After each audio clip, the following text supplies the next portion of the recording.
Ternyata menggauli istri saja perkara duniawi, kalau niat karena Allah dapat pahala. Niatnya untuk akhirat dapat pahala. Rasulullah SAW bersabda, la ajra illa an hisbah. Tidak ada pahala kecuali kalau diniatkan ihtisab karena Allah Subhanahu wa taala. Kalau tidak diniatkan hanya sekedar duniawi. Contoh, seorang berniat duniawi untuk akhirat. Itu ketika seorang lelaki berhubungan dengan istrinya, berhubungan intim. Hendaknya ketika dia berhubungan intim, dia niat karena Allah Subhanahu wa taala. Sampai perkara demikian Allah ajarkan untuk niat karena Allah. Mereka bahas pahala apa yang bisa didapatkan di balik ini menggauli istri. Mereka bahas ternyata ketika menggauli istri ada pahala. Bagaimana caranya? Dengan niat, masalah niat. Jika seorang menggauli istrinya niatnya untuk menundukkan pandangannya agar tidak melihat yang haram, dapat pahala.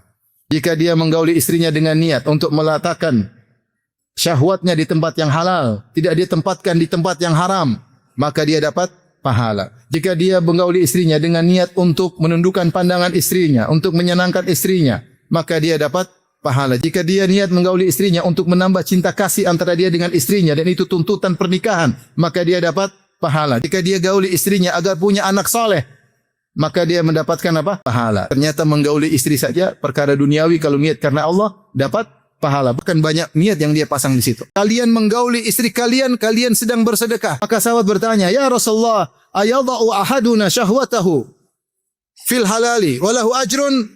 Ya Rasulullah, seorang menggauli istrinya dapat pahala, letakkan syahwatnya di tempat yang dapat pahala. Gawadha'u fil harami alaihi wizrun, bukankah kalau dia meletakkan syahwatnya di tempat yang haram dia berzina, dapat dosa? Kata sahabat, tentu ya Rasulullah. Maka sebaliknya, kalau dia letakkan di tempat yang halal dia dapat apa? Pahala. Tapi harus ada niat. Kalau sekedar datang istri tanpa niat, non pahala. Ini perkara yang murni duniawi, tinggal pasang niat.